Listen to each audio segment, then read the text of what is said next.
In today's news video, we cover Ukraine's Air Force destroy Russian helicopters at night. If Erdogan blocks Sweden and Finland, will NATO boot Turkey? Japan and India are holding a joint military exercise to step up their deterrence against China.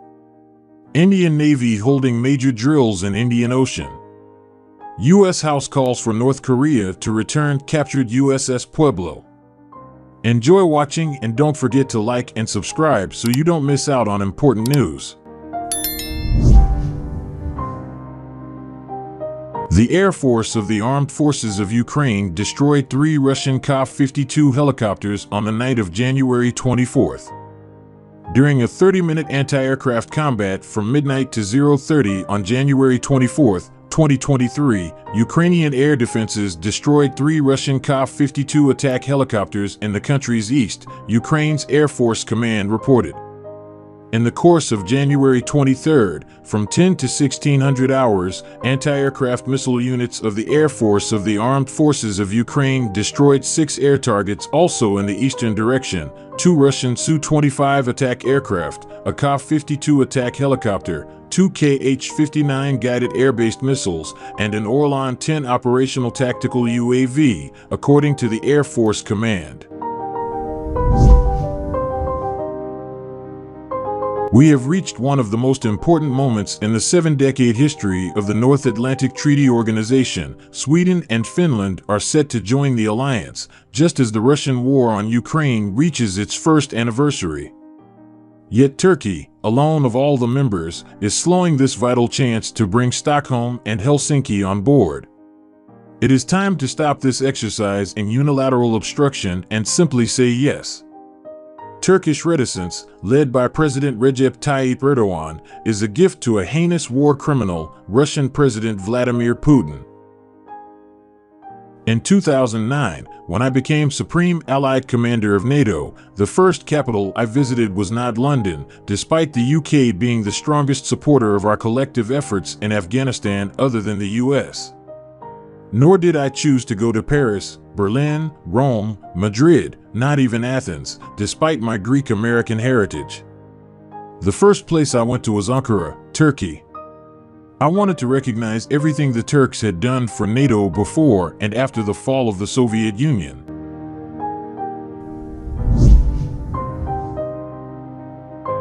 Japan and India are holding a joint military exercise to step up their deterrence against China, which is increasing its influence in South Asia and the region around the Indian Ocean. The drill, featuring Russian-made fighter jets, is the first joint air combat training between the two countries held in Japan. The drill involves simulated encounters with enemy aircraft. Training with the real thing will reveal what the jet is like, an air self-defense force official said. The exercise, which is being conducted at the ASDF's Hyakuri base in Ibaraki Prefecture from January 16th to 26th, was agreed to at the first Japan-India Foreign and Defense Ministerial meeting in November 2019. The Indian Air Force's Sukhoi 30, a multi-role fighter aircraft capable of anti-air, anti-surface, and anti-ship attacks, was developed by the Russian manufacturer Sukhoi. It was manufactured in Russia and exported to countries that include China, Indonesia, Kazakhstan, Malaysia, and Vietnam. Russia has reportedly deployed the aircraft in its invasion of Ukraine.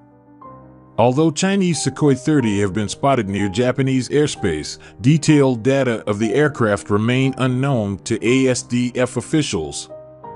It will be a rare opportunity to assess the aircraft's performance, the ASDF official said. Commander Pankaj Mohan Sinha from the Indian Air Force's Western Air Command joined a flight of ASDF F-2 fighters on January 23rd. He told reporters he was inspired by the remarkable skills of the Japanese pilots and that he plans to hold another drill in India as early as the end of 2023. The 2023 edition of the Indian Navy's major maritime exercise Tropex is currently underway in the Indian Ocean region. This operational level exercise is conducted biennially and witnesses participation not only by all Indian Navy units, but also of the Indian Army, Indian Air Force, and Coast Guard assets. Tropex 23 is being conducted over a duration of 3 months from January-March. As part of the exercise, all surface combatants of the Indian Navy, including destroyers, frigates, corvettes, as well as submarines and aircraft, are put through complex maritime operational deployments to validate and refine the Navy's concept of operations, including operational logistics and interoperability with other services. The exercise is being conducted in different phases, both in harbor and at sea, encompassing various facets of combat operations, including live weapon firings. Having grown in scope and complexity over the years, this exercise provides an opportunity to test the combat readiness of the combined fleets of the Indian Navy to operate in a multi-threat environment. The maritime exercise also facilitates operational-level interaction with the Indian Army, Indian Air Force, and the Coast Guard, which will further strengthen interoperability and joint operations in a complex environment.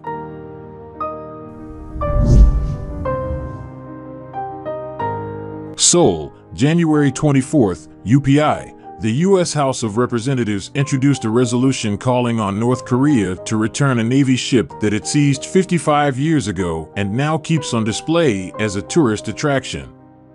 The USS Pueblo and its crew members were captured by North Korean ships and fighter jets on January 23, 1968, while on an intelligence collection mission in waters east of the Korean Peninsula. The Pueblo is still listed as a commissioned U.S. Navy vessel, the only one held by a foreign nation. The House resolution, introduced by Florida Republican Greg Steube last week, maintains North Korea's seizure of the vessel USS Pueblo and its detention of the crew were in violation of international law. The USS Pueblo is the property of the United States government and it should be returned to the United States, it said. One crew member, Dwayne Hodges, was killed during the seizure and the other 82 were held in North Korean captivity for 11 months. North Korea claimed the spy ship strayed into its territory, but the United States maintains that the Pueblo stayed in international waters. The USS Pueblo had strict orders to remain at all times at a distance more than 13 nautical miles from the nearest point in North Korean territory in order to avoid any possible incident, the resolution said. The United States has no reason to believe the orders were not obeyed, it added. North Korean state media also remembered the 55th anniversary of the Pueblo's seizure on Monday, calling it a historic occasion which further highlighted the war victory of heroic Korea. Though many years have passed, media and political and social figures of different countries are still laughing at the mightiness of the American empire over the Pueblo incident and warning the U.S. not to forget the lesson, an unattributed article in Korean Central News Agency said.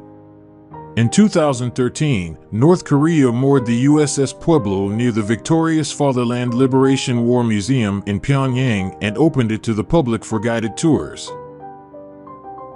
The Pueblo's crew and their families sued North Korea in 2018 for the mental and physical abuse they suffered while being held captive. They were allowed to bring the lawsuit after former U.S. President Donald Trump named North Korea a state sponsor of terrorism in 2017. In 2021, a federal district court in Washington awarded $2.3 billion in damages to the crew and family members, among the largest sums ever handed out in a state-sponsored terrorism case.